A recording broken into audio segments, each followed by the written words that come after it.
2024년도 한 해 동안 저와 여러분이 인도 말씀은 우리 디도서 1장 우리 1절에서 3절입니다.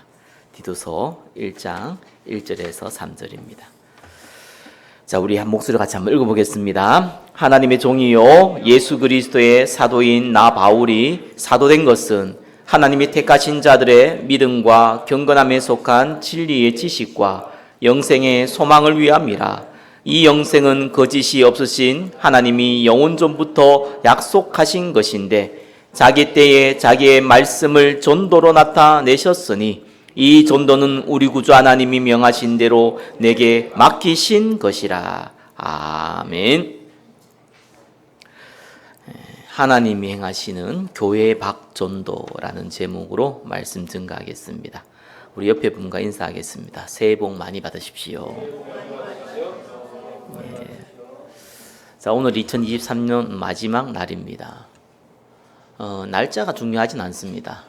그러나 우리가 2023년을 마무리하고 2024년이 될 때에는 아무래도 마음가짐이나 생각 이렇게 새롭게 할 수 있는 좋은 시간표죠. 오늘 이 말씀은 하나님이 2024년도에 저와 여러분을 통해서 성취될 말씀입니다. 붙잡는 자에게는 응답이 옵니다. 그죠? 이해하는 자에게는 아무 응답이 없습니다. 그죠? 참조하는 자에게도 아무런 응답이 없습니다. 붙잡는 자에게는 반드시 응답이 따라옵니다. 자, 그래서 오늘 말씀 꼭 붙잡고 짧은 시간 메시지 할 때 마음에 딱 담고 한 해 딱 준비하는 응답의 시간 되시기를 예수 그리스도 이름으로 축원합니다. 자, 오늘 본문 1절, 2절이 표현이 바울이 조금 이 표현을 사실 이게 못한 게 아닌데 한글 성경에 조금 꼬아놨어요. 그래서 읽으면 뭔 말인지는 알겠는데 뭔 말인지 좀 헷갈리는 구절이 1절과 2절입니다. 쉽게 표현하면 어떤 표현이냐니까 우리가 저와 여러분이 가진 진리의 말씀 그리고 이 말씀에 대한 믿음은 어디에 근거를 두고 우리가 이 말씀을 붙잡고 믿고 있냐? 그게 영원한 생명, 영생이죠. 영원한 생명을 얻을 것이라는 그 희망에 근거해서 우리는 하나님의 말씀을 붙잡고 그 말씀을 믿고 있다 이 말입니다. 그런데 이 영원한 생명이 영생이 영원 전부터 하나님이 이미 약속을 한 겁니다. 그래서 3절에 이렇게 표현한 겁니다. 우리 원단 메시지죠. 자, 이 영생을 하나님 시간표에 말씀으로 딱 주셨는데 영원한 생명을요. 그거를 전도를 통해서 주셨다는 거예요. 자, 말씀을 뭘로 통해 줬다고요? 도를 전하는 그리스도의 말씀을 증거하는 전도라는 통로를 통해서 주셨다는 겁니다. 그 전도를 하나님이 나에게 맡기신 거다. 저와 여러분에게 맡기신 것이다. 이 말입니다. 자, 한마디로 전도를 통해서 다른 사람은 어떻게 됩니까? 영원한 생명을 얻게 되죠. 또 이 전도를 통해서 저와 여러분은 영원한 생명에 대해서 제대로 이해하게 됩니다. 자, 영원한 생명을 얻는 사람은 이해하지는 못해요. 어린아이가 태어나듯이 자기가 태어났는지 안 태어났는지는 몰라요. 그죠? 생명을 얻는 거예요. 그러나 우리가 자라가면서 내가 살아있구나. 그죠? 사람은 죽는구나. 이런 거 알듯이 우리에게 영원한 생명이 있다는 것을 아는 것은 전도를 통해서 알게 된다. 그 말입니다. 자, 2024년에는 확실한 증거 얻으셔야 됩니다. 자, 오전 예배에 말씀드렸듯이 우리는 언약 예배라는 통로를 통해서요. 신분과 건세, 축복 누리고 계셔야 됩니다. 그래야지만 내 영적 상태가 은혜 속에서 유지가 돼요. 그래서 이 유지가 되냐 안 되냐는 쉽게 드러난다 그러죠. 우리가 문제 또 축복받았을 때에 여러분의 입에서 나오는 말을 통해 그죠? 스스로의 고백을 통해서 금방 드러나요. 반드시 앞에 뭐가 붙어요. 하나님께서 왜 이 문제를 주셨을까? 꼭 이 붙게 돼 있어요. 자기도 모르게. 하나님이 왜 내한테 이런 응답을 주셨을까? 그죠? 답을 알고 있다서도 그 질문이 붙어요. 앞에 누가? 주권이 누굽니까? 그리스도잖아요. 그게 항상 붙어요. 근데 내 영적 상태가 그 은혜 속에 없으면은요, 반드시 앞에 주어가 떨어져 나가요. 왜? 주어가 바뀝니다. 하나님이 아니고 왜 내게?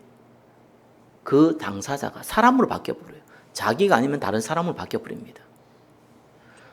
주어가 하나님이 돼야 되는데 주어가 사람이 돼버려요. 그래서 원망하고요. 또 미워하고요. 그죠? 한탄하고요. 그게 영적 상태거든요. 그래서 이 언약 예배의 통로 있어야지만 이 내 신분과 건세의 축복을 내가 유지를 할 수 있는 겁니다. 그리고 이게 돼야지만 뭘 하냐니까 하나님 나라에 대해서 도전할 수 있어요. 전도운동이죠. 전도운동을 할 수 있는 거예요. 전도는 도를 전하는 건데, 그죠? 전도운동은 그런 의미가 아닙니다. 하나님이 저와 여러분을 통해서 뭔가를 막 일으키는데 내가 그 안에 있게 되는 거예요. 하나님 나라가 막 일어나는데 그 안에 저와 여러분이 속하게 되는 겁니다. 성령의 역사가 일어나고 생명운동이 일어나는데 저와 여러분이 그 자리에 있게 됩니다. 전도운동이죠. 자, 그래서 언약 예배와 이 전도운동 속에 저와 여러분이 응답받아야 되는데 2024년도에 교회 밖 전도는 뭘 의미하냐? 저와 여러분이 언약 예배 속에서 영적 상태를 유지할 수 있도록 돕는 워밍업이요. 실제로 전도운동을 하나님이 일으키시는데 거기에 쓰임받을 수 있도록 준비하는 워밍업입니다. 그래서 교회 밖 전도라는 거는요, 막 우리가 가가지고 막 교회 성도를 데려오고 이런 의미도 있겠지만 그런 의미가 아니고요. 하나님 나라가 임하게 만들고요. 내 상태를 막 바꾸게 만드는 굉장히 효율적인 방법이에요. 그러면은 어떻게 교회 밖 전도를 해야겠습니까? 2023년도에 교회 한 전도를 했다면은 어떻게 교회 밖 전도를 해야겠습니까? 1번입니다. 자, 첫 번째 시작을 잘 보셔야 돼요. 뭡니까? 무연고 전도를 통한 교회 밖 전도예요. 이 전도를 무시해 버리면요, 저와 여러분들이 완전히 어떠면은 하나님 앞에 쓰임받기 24시간 막 쓰임받는 그런 자리에 있지 않은 이상은요, 쉽게 무너집니다. 사실 저와 여러분들의 관계를 통해서 전도하는 거는요, 시간도 오래 걸리고요. 그 열매를 보는데 많은 시간이 걸려요. 사실은 또 이 무연고 전도는 단점이 좀 있잖아요. 뭐 좀 어색하다는 거. 모르는 사람도 얘기하고 오는 것이 그게 뭐 편할 수가 있나요? 불편하지요. 또 부담스럽죠, 그죠? 근데 장점이 있어요. 잘 모르기 때문에 어떤 면에서는 복음 한번 전해야지 이것이요 전달될 수 있어요. 관계가 있으면 오히려 더 조심스럽다니까요. 왜냐하면은 이 관계가 또 깨어질까 봐. 가족도 마찬가지고 아는 지인들도 마찬가지. 서서히 접근해야 되고 하나님 나라를 기다려야 되잖아요. 근데 막 서두른다고 되지 않거든요. 그래서 어떤 면에서 복음 한번 전하기 어렵다니까요. 가까운 사람에서 복음 한번 전하기 어려워요. 그런데 무연고 전도는 오히려 짧은 시간 잠깐 만났는데도 불구하고요, 복음 전하기가 쉬워요. 그게 장목점입니다. 부담되고 낯설다는 것이 단점이라면은 그래도 많은 사람에게 복음 전하는 굉장히 장점이 있어요. 근데 제가 보는 가장 큰 장점이 뭐냐니까요, 저와 여러분이 언약 예배 속에 있다는 것이 사실 참여라는 거잖아요. 예배는 드리는 거지만 참여를 하는 거거든요. 근데 여기가 조금 동기가 필요해요. 내가 맨날 문제 있어갖고 하나님 내가 정말 너무너무 갈급해갖고 막 예배 속에 있다면은 뭐 그것도 감사한 일인데, 그러면은 그 사람은 계속 문제에 시달려야 된다는 얘기잖아요. 그래 답이 나와요, 그죠? 그러니까 문제 많아 막 갈급한 사람들은 그러면 365일 평생 죽을 때까지 계속 문제에 시달려야지 예배 속에 있게 된다는 얘기가 돼요. 대부분 그렇지 않습니다. 항상 문제 속에 있는 건 아니에요. 좋을 때도 있고 슬플 때도 있고 기쁠 때도 있고 다 그런 거예요. 그러다 보니까 언약 예배 속에 좀 지속하는데 100% 매너리즘에 빠집니다. 아니 목사도 그러는데 그 매너리즘 안 빠진 사람이 없어요. 신앙생활 오래 하면 오래 할수록 그 매너리즘에 쉽게 빠져버려요. 그러니까 하나님께 드리는 예배가 되지 않고 구경하는 자꾸 예배가 되는 거예요. 너희 몸을 산제사로 드리라 그랬는데 산제사로 드리는 게 아니라 어디 극장에 가서 스크린 영화 보는 그런 수준으로 자꾸 바뀌는 거예요. 그러니까 언약 예배를 드리지를 못하는 거죠. 언약 예배를 자꾸 보게 되는 거죠. 그러니까 동기가 필요하다니까요. 내가 하나님 앞에 정말 예배 드리는 동기가 필요하다니까요. 그래서 사실 문제가 많아서 예배 드리는 거는요, 정상적인 게 아닙니다. 그건 하나님이 중요한 은혜를 준 건 맞는데 정상적인 건 아니에요. 정상적인 건 뭡니까? 생명 살리는 그 마음이 충만해가지고 하나님께 드려지는 예배가요, 살아있는 예배가 됩니다. 그래서 이 무용고 전도는요, 그 지속할 중요한 동기를 전달해줘요. 언약 예배를 지속할 수 있는 동기를 전달해 줍니다. 그리고 하나님이 전도운동을 벌이면 어떤 일을 할까? 이 기대감을 높여줘요. 저는 그게 가장 큰 장점이라고 보거든요. 그래서 무용고 전도를 접근 방법들이 대부분 뭘합니까? 어떻게 한 명 한번 제대로 한번 만나가지고 제자 한번 만나가지고 한번 사람 바꿔보겠다 이런 식으로 접근하면은요 힘 빠집니다. 오히려 방해돼요. 신앙생활에 힘 빠지는 게 돼요. 그래서 교회 밖 전도에서 특별히 무용고 전도는요 그렇게 접근하면 안 돼요. 열매를 가지고 그러니까 눈에 보이는 어떤 교회화 되어지는 그죠? 그런 열매를 가지고 그 열매를 목적으로 접근하면 안 돼요. 절대로. 그래서 사실은요, 그 열매를 가지고 접근을 하면 가장 비효율적인 방법이고 힘이 빠집니다, 오히려. 그런데 이 무용고 전도라는 게 사실 보면은요, 여러분, 복음만 전하기 어렵잖아요. 복음만 말하기 어렵다니까요. 근데 아무래도 모르는 사람이 접근하게 되면 한 번은 전하겠다는 생각 가지고 접근해 보면은 그래도 저와 여러분이 한 번을 가도 몇 사람을 만나요. 이 복음을 한번 전달하는 게 얼마나 저와 여러분들이 이 암구다인 같은데요. 영적으로 봤을 때, 성경으로 봤을 때는요, 그 사람이 듣든지 말든지 상관없이요, 흑암은 무너집니다. 내가 분풀이 하려고 내가 막 기분 나빠가지고, 내가 스트레스 받아서 그거 스트레스 풀고 막 밖에 나가가지고 막 찬양하고 막, 주 예수님이더라 그러면 주 구원받는다 막 이렇게 떠드는 거 말고요. 그래서 한 번은 내가 복음 듣게 만들어줘야 되지 않겠냐 이런 마음으로요 한 명씩 한 명씩 접근해가지고요 핍박한 사람도 있을 거고 듣는 사람도 있을 거고 오히려 도와주는 사람도 있을 거고 이런 사람들 만나게 되잖아요. 그러면은 어떤 기대감이 딱 생기냐니까요, 하나님이 정말 여기 하나님 나라가 임하게 된다면은 하나님 나를 어떻게 바꾸시건가, 교회를 어떻게 바꾸시건가, 내 직장과 내 업을 어떻게 바꾸실 것인가, 이런 기대감이 옵니다. 왜냐하면은 한 사람 영접시켜가지고 교회 데리고 오는 게 목적이 아니잖아요. 복음을 한번 전해보는 게 목적이거든요. 그럼 그 사람이 영접을 했건 듣든지 안 듣든지 그건 두 번째 문제고, 내가 기회되는 대로 복음 전하는 게 목적이기 때문에 그러면은 반드시 변화가 와요. 본인한테도 변화가 오고요. 시간이 조금만 지나면은 하나님 나라가 임한다는 것도 조금 이해가 되고요. 그게 굉장히 저는 가장 큰 장점이라고 보거든요. 그러니까 이 무용고 전도가 열매를 목적으로 하면 가장 비효율적입니다. 어떻게 한번 처음 본 사람에게 복음 듣고 영접해서 제자가 됩니까? 물론 성경에요, 이 특별한 이 빌립과 내시 같은 만남도 있고요. 중요한 만남들이 있습니다. 그런 특별한 케이스를 하기 위해서 저와 여러분들이 많은 에너지를 쓴다? 그거는 비효율적이에요. 굉장히 비효율적입니다. 그러나 이를 통해서 내가 하나님이 나를 어떻게 바꾸시고 하나님 나라가 어떻게 임하고 이거를 체험하는 데는 가장 효율적인 방법이에요. 정말입니다. 하나님이 저와 여러분을 바꾸고 환경을 바꾸시거든요.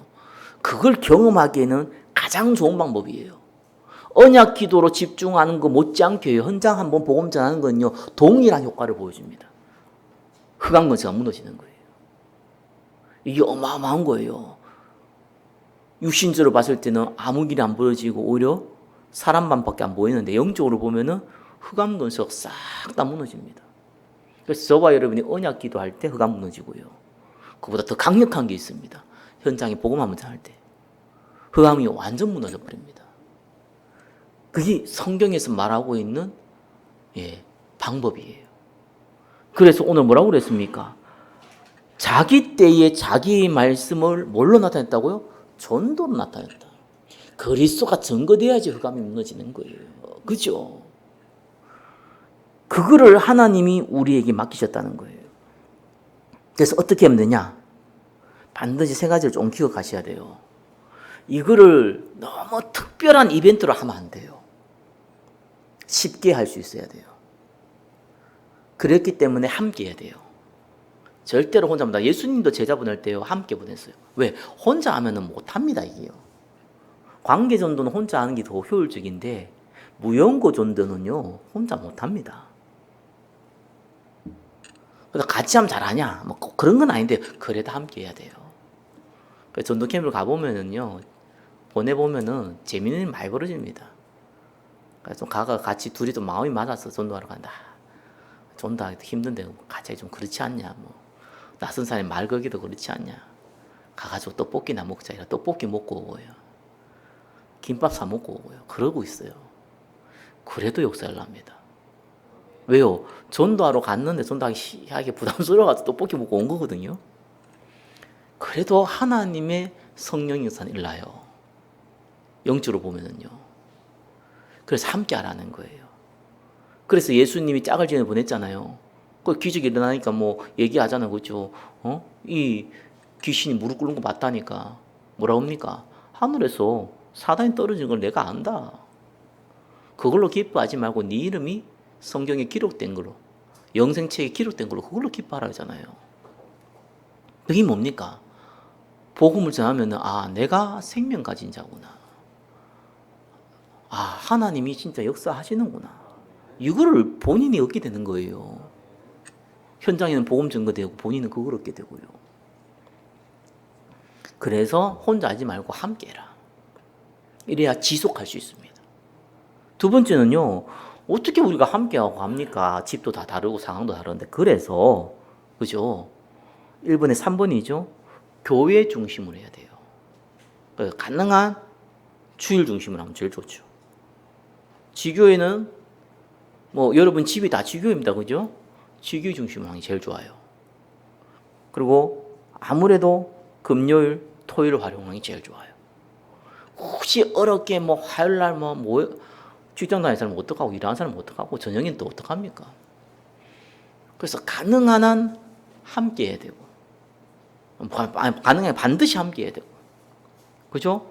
교회 주일을 활용하고 토요일날 지교회를 활용하는 거예요. 이렇게 해서 무용어 전도를 시작하면 됩니다. 2번 뭡니까? 목적이 뭐예요? 한 번은 우리가 복음 한번 듣게 만들어주자. 안 듣겠다는데 어떡하겠습니까? 그래도 들을 수 있는 방법 뭐 싸우면 안 되니까 전도지라도 한번 접자. 안 듣다는 건 할 수 없는 거고 내가 할 수 있는 부분 할 수 있잖아요. 그죠? 그래서 내가 전도지를 들고 전도하는 이유는 두 가지거든요. 하나는 아무것도 없이 가면은 내가 뻘쭘 하더라고요. 일단 뭐라도 하나 줘야지만 그죠? 내 정체성을 드러낼 수 있고요. 또 한 가지는 그게 전도에 굉장히 중요한 통로가 됩니다. 그 내용을 막 읽고 막 영접하고 이런 게 아닌데 그 내용을 읽는 사람도 있겠지만 이것이 소통의 통로가 돼요. 갈급하는 사람 만나거나 그렇죠. 준비된 제자를 만났을 때 이런 거 없이 가도 되는데 아무래도 거기 있으면은 거기 통로가 되고요. 그래서 전도지는 꼭 그거 있잖아요. 그죠? 영접 기도 있고요. 구원받았는데 왔다 갔다 한 사람들에게는 그죠? 언약 기도가 들어가 있잖아요. 그 내용 중에는 그 내용은 전부 다 복음에 대한 내용이고요. 기초 메시지에 대한 내용이잖아요. 그래서 이렇게 시작을 하는 거예요. 2024년도에는 조금 부담스럽더라도 함께 하면서 해보시기 바랍니다. 입으로 시간 짜서 우리가 인원이 많지 않지만 뭐 주일날 활용하면은 되잖아요. 이거 주변부터 하세요. 아까 제가 좀 전에 얘기했지만 조금 부담스러우면 같이 2명씩 짝지고 나가면은 떡볶이 사 먹고 오세요. 같이 김밥 사 먹고 오셔도 되고 그죠? 같이 옷집에 가가지고 옷 구경하고 오셔도 됩니다. 그래도 해보셔야 돼요. 어떻게 해보냐? 한 번 경험하는 게 아니고요. 1년간 계속 해보시면은 1년도 안 걸립니다. 반드시 2분의 1이 벌어져요. 다락방이 열려요. 거의 저와 여러분이 생각하는 그 다락방이 틀을 벗어버려야 됩니다. 말씀 운동의 틀을요. 현장 전도는 그렇게 다락방을 하면 안 돼요. 요즘 시대는 그렇게 하는 거 아니에요. 실제로 그거는 이게 뭡니까? 성도들 중심으로 성도 집에서 다락방 열었을 때 누가 찾아오고 이렇게 하는 거는 우리가 알고 있는 다락방이고, 실제로 현장에서 다락방 할 때는요, 복음을 한번 전하는 게 목적이잖아요. 그걸 할 수 있는 뭔가가 만들어지면 전부 다 다락방입니다. 그래서 제가 얘기하잖아요. 5가지 다락방이 만들어진다고. 전도지를 하면 반드시 전도지 잃는 사람이 있습니다. 진짜입니다. 대부분 버리고 뭐 그냥 집어 던지는데, 그죠? 줬는데 그 자리에서 잃는 사람이 있어요. 근데 그 사람이 막 이거 듣고 막 그렇지 않다고 하더라도요. 물론 그렇지 않죠, 대부분은.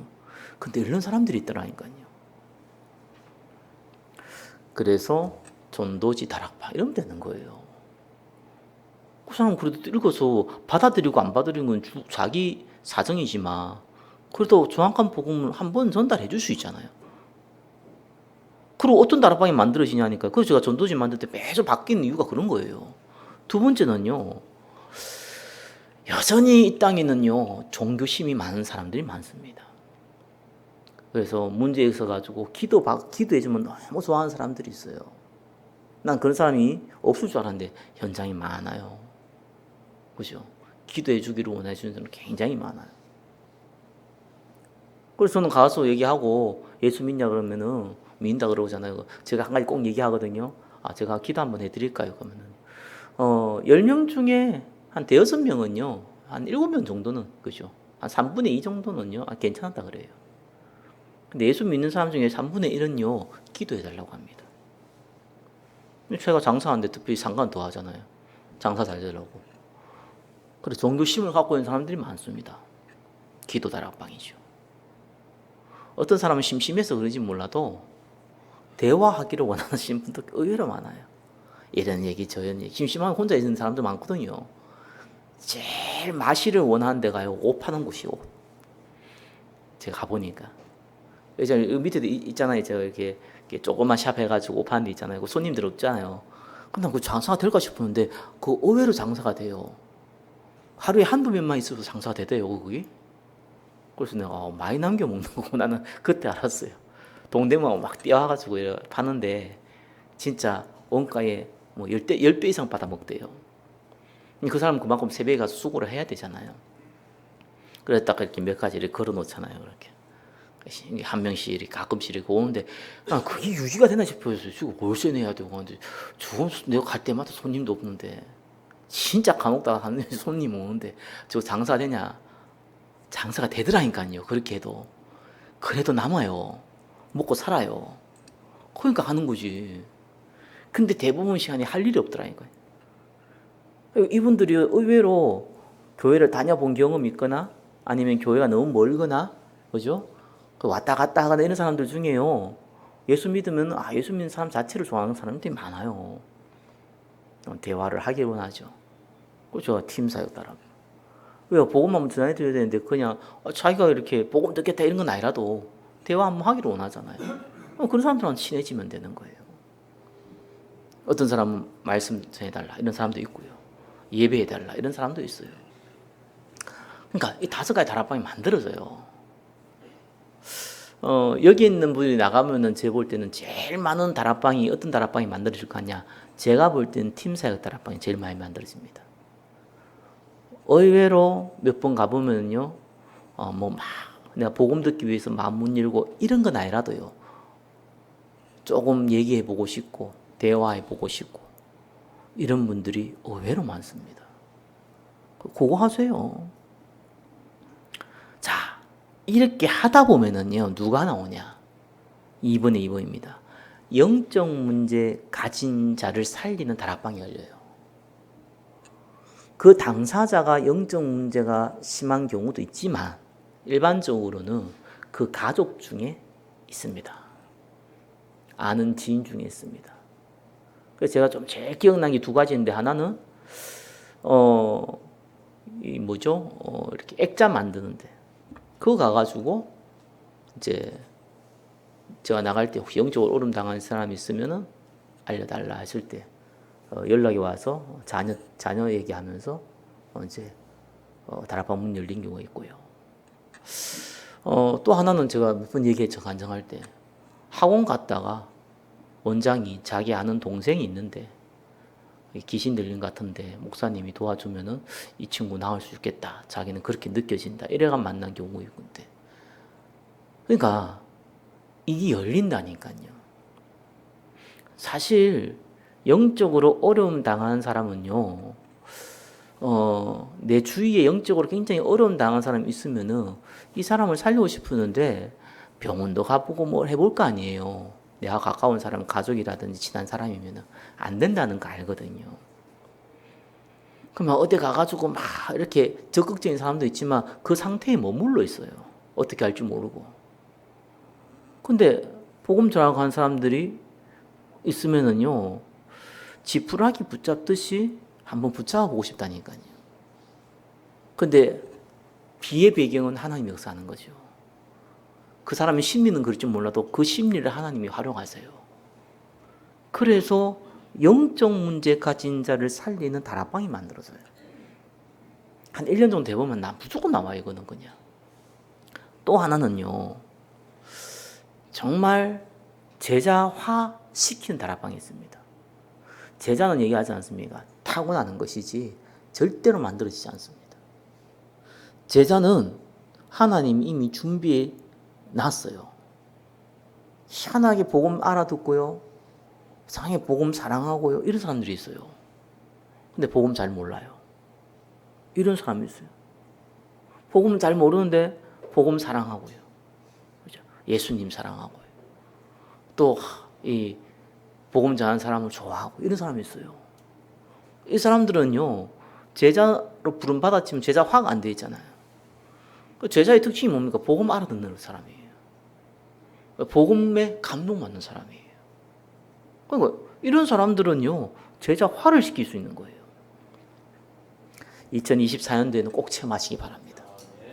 아니, 난 평신도인데, 평신도기 때문에 쉬워요. 목회자한테 물어보고, 목회자 우리 전도 캠핑 하면 목회자는 참 어렵다. 평신도는 얼마나 쉽겠냐. 평신도는 주위에 아는 사람도 많고 뭐 이런 얘기 많이 해요. 평신도한테 물으면 목사는 그래도 목사기 때문에 그 타이틀가 전도하기 쉽다. 이런 얘기예요. 목사는 또 물어보면 목사는 목사 타이틀 때문에 뻘쭘하기도 하고 뭐 아는 사람도 없고 뭐 더 어렵다 이런 얘기하고요. 평신도 어렵다 그러고요. 모르는 거 아무도 돈도 못하는 거지 그런 거죠. 아닙니다. 둘 다 쉽습니다. 목사는 목사라서 쉽고요. 왜? 목사의 타이틀이 있으니까. 평신도는 또 아무래도 목사는 부담스럽잖아요. 평신도는 안 부담스러워도 쉬워요. 그래서 하나님이 아시면 쉬운 거고 하나님이 안 아시면 어려운 겁니다. 그래서 우리의 목적은 뭐라고요? 열매를 얻는 게 아니고 뭐라고요? 한 번은 복음 듣게 만드는 거예요. 이렇게 접근하면은요, 하나님이 하시는 것들, 많은 것들이 일어나는 걸 보게 됩니다.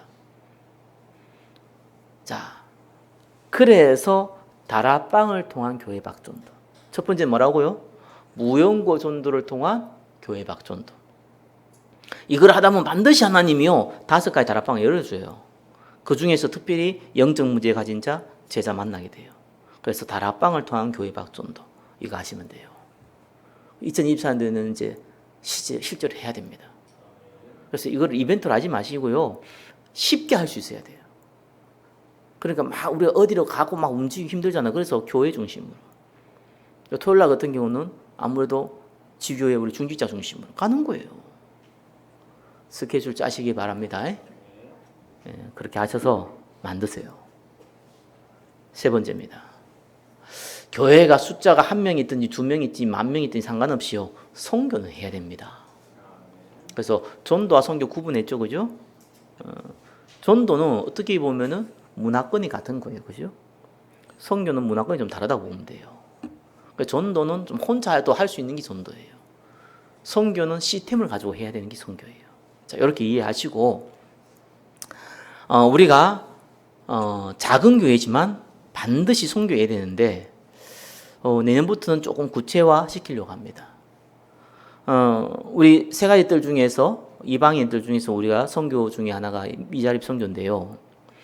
제가 미자립 선교를 쭉 해보면서 이제 조금 답을 얻어서 해보니까 어떻게 해야 될지가 이제 보이더라고요. 그래서 제가 쭉 사람들 만나 보니까 함께 할 수 있는 목사님들이 꽤 많아요. 작은 교회 목사님들 중에. 그래서 이분들을 조금 제가 비용을 가능한 많이 안 들이고 도울 수 있는 방법 이런 걸 쭉 찾았거든요. 그래서 막 평신도도 뭐 도와주고 하는데 일이 안 돼요. 해보니까. 그래서 제가 이제 이유가 간단해요. 이 미자립 선교에 대한 마음을 담고 있는 사람이 사실상 없는 거예요. 좀 우선순위를 둘 수 있는 목회자도 없고 그런 거예요. 그래서 제가 조금 그거는 시간이 걸릴 것 같으니까 일단 쪽수를 좀 늘려야겠다. 교회도 우리가 쪽수가 늘어나야 돼요. 교세가 조금 늘어나야 되거든요. 그래야 좀 힘이 있습니다. 숫자가 내가 100명이 손도 랩런트 가정이 얘기한 거는요. 거기 최소한 좀 움직일 때 모을 수 있는 사람들이요. 100명은 100명 다 모이는 게 아니잖아요. 그죠? 최소한의 숫자가 제가 계산해 보니까 한 100명 정도면은 뭔 일을 해도요. 그게 또 10명 모인단 말이에요. 그럼 일이 됩니다. 그래서 제가 그거 놓고 기도하는 게 이유가 왜냐 거기 발판이 돼요. 그래서 제가 미자립 선교도 딱 일단 목사님 100명 모아야겠다 싶더라고요. 그래서 제가 내년에는 그냥 무조건 딴 거 안 하고 방문 캠프만 하려고요. 올해도 우리 미자립 선교에 그거 총회하려고 그러다가 뭐 우리 임원들이 전부 다 이제 나중에 지금 좀 시간표가 아니다 싶어서 다들 노 했는데 제가 처음부터 그랬거든요. 지금 이렇게 이벤트 벌이면 안 된다고 얘기를 했어요. 근데 뭐 다들 뭐 들떠가지고 뭐 하려고 그러더라고요. 하라고 그랬더니 그렇게 얘기한 사람들이 못 나오면 어떻게 하냐고. 그렇게 얘기한 사람들이 그 총회 때 뭐 일이 있다고 뭐 일이 빠지면 어떡하냐. 일이 안 되잖아요, 그러면은. 그래서 내가 좀 미루자. 이래야 제가 이제 같이 얘기해서 좀 미뤄지게 된 거예요. 그래서 이제 내년에 미자립 선교는 이제 여러분 좀 도와주셔야 됩니다. 물질로 좀 도와주시고 하셔야 돼요. 왜냐하면 제가 방문 캠프를 계속 하거든요. 내년에 좀 본격적으로 해가지고 100명 정도 모을 생각이에요. 가능하겠더라고요. 평신도 현장 전도하는 것보다 쉬운 거거든요. 이게 쉬워요. 쉬운데 내가 이걸 왜 해? 이런 게 이제 대부분 이거 뭐라고 합니까 그게? 정말로 목사 입장에서 무슨 교세에 도움이 됩니까? 뭐에 도움이 됩니까? 자기 돈 쓰고 뭐 시간 쓰고 그러니까 도움 안 되거든요. 그러니까 안 하려고 하는 거지. 지금 내 팔 흔들기 힘든데 남은 팔 흔들어 주냐 이겁니다. 그래서 내가 이거는 모든 교회가 똑같구나. 마음 있는 사람들은 소수구나. 그래서 제가 이제 요거를 조금 계속 반복하면서 팀 사역하려고. 그래서 제가 이게 할 때 제가 움직이는 비용도 많이 들고요. 또 저 도와주는 사람들이 다 이게 목사님들이 약해요. 자비도 없어요. 그래서 제가 자비도 드리고 해요. 어쩔 수 없잖아. 뭐 상황이 그런 걸. 근데 그런 분들이 또 도와주려고 그러니까. 너무 약한데 또 도와주려고 그래요. 너무 감사하죠. 조금 여력이 간 분들은 안 도와줘요. 전혀. 그러니까 제가 보면서 하나님께서 이렇게 낮은 곳에서 시작하게 하는구나. 그래서 제가 요 캠프를 내년에 시작할 거예요. 자, 두 번째 해외 선교인데 2번입니다. 여러분 같이 해야 됩니다. 내년에 한번 나갑시다. 코로나 때문에 아무것도 못했고 올해는 또 좀 워밍업 하다가 어떻게 하면 좀 기회를 놓쳤는데 우리 필리핀에 이제 우리 홍명 선교사님 계시니까 그 ROTC 그 장을 만들었어요. 하나교회에서 도와줘가지고 그쪽 선교 현장을 조금 갔으면 좋겠어요. 구경도 하고 좀 쉬기도 하고. 내 선교사님이 저도 선교사를 만날 때 보면은 저도 보는 눈이 있잖아요. 정말 한 영혼을 사랑해서 가는 사람들이 있고요. 선교하시는 분들이 있고 물론 다 그래서 갔겠지만 뭐 아니라고 느끼시는 분들 참 많아요. 근데 이분은 이제 중국에 선교하시다가 쫓겨났거든요. 예전에 중국에서 전부 다 선교 쫓아냈잖아요. 그러다 이분이 이제 기도하는 가운데 필리핀에 가서 어디에 감동을 받았냐니까 그 아이들 있잖아요. 그 아이들이 필리핀은 좀 특징이 있잖아요. 이 영어권 문화가 되고요. 참 재밌는 나라예요. 섬이 엄청 많잖아요. 그 영어권이 조금만 배운 사람들 영어 문화가 돼 있고요. 또 하나가 이게 진짜 우리나라 뭐 70년대, 80년대 그런 분위기거든요. 중상층 이하는요. 그래서 전부 다 아이를 많이 놓는데 다 방치돼 있어요. 그러니까 진짜로 전도 운동하려면 제일 좋은 데가 제가 볼 때는 필리핀 같아요. 그래서 캐톨릭 문화가 좀 있다 보니까 막 이렇게 종교의 탄압이 없어요. 타락 문화는 강해도. 태국 이거는 좀 불교 문화가 너무 심해가지고요. 다른 동남아시아는 또 독재 아니면은 이 공산국가가 많거든요. 그러니까 좀 어려워요. 동남아라 해도요. 쉬운 게 아니라니까요. 근데 필리핀은 굉장히 좋은데도 불구하고 그걸 이용해가지고 많은 선교사들이 좀 뭐라 그러니까 육신적인 혜택 누리기 위해서 가신 분들이 많아요. 근데 제 이제 홍일선 선교사님 만나면서 이 아이들을 살리기 위해서 너무 방치돼 있으니까 아이들이 너무 많으니까. 그러니까 거기에 대한 가슴을 가지고 운전했던 걸 제가 그 선교했을 때부터 봤거든요. 그래서 지금까지 연결되어 있는데 이 현장을 한번 같이 가실 수 있는 분들은 일자 좀 정해가지고 휴가 좀 내서 함께 선교 현장 보고 오는 시간 가지겠습니다. 거기에 좀 기도하시고 마음을 다스리시고요. 세 번째는 아무리 그래도 미자립도 그렇고 해외도 그렇고 경제가 좀 필요하죠. 그래서 헌금을 통해서 또 교회 밖 전도를 하는 응답을 좀 같이 누리기를 바랍니다. 말씀 맺겠습니다. 오늘 메시지는 막 크게 어려운 것도 없고 지금까지 해왔던 거 그냥 잠깐 정리했습니다. 해왔던 건데 2024년도에는 실제로 할 거니까. 그래서 2024년도에는 모든 포커스를 현장 전도 캠프에 두고 인도받을 겁니다. 다시 한번 얘기합니다. 절대로 부담스러울 거 없어요. 제가 얘기했죠, 방법. 부담되면 어떻게 하라고요? 떡볶이 사 먹으시라. 떡볶이 사 먹으시면 돼요. 그죠? 하셔야 돼요. 그래서 하나님이 하시는 거 우리가 봐야 됩니다. 그죠? 최고의 응답 누리는 2024년 되시기를 예수 그리스도님을 축원합니다. 그래서 하나님이 나도 바꾸고 교회도 바꾸고 우리 자녀 가정도 바꾸는 응답 누리시기를 예수 그리스도로 축원합니다. 기도하겠습니다. 자기 때에 자기의 말씀을 전도로 나타내셨으니 이 전도는 우리 구주 하나님이 명하신 대로 내게 맡기신 것이라. 하나님 행하시는 교회 밖 전도 2024년 응답 누리게 하시고 그 응답 속에 하나님의 영광 보게 하옵소서. 예수 그리스도 이름으로 기도드립니다. 아멘. 찬송가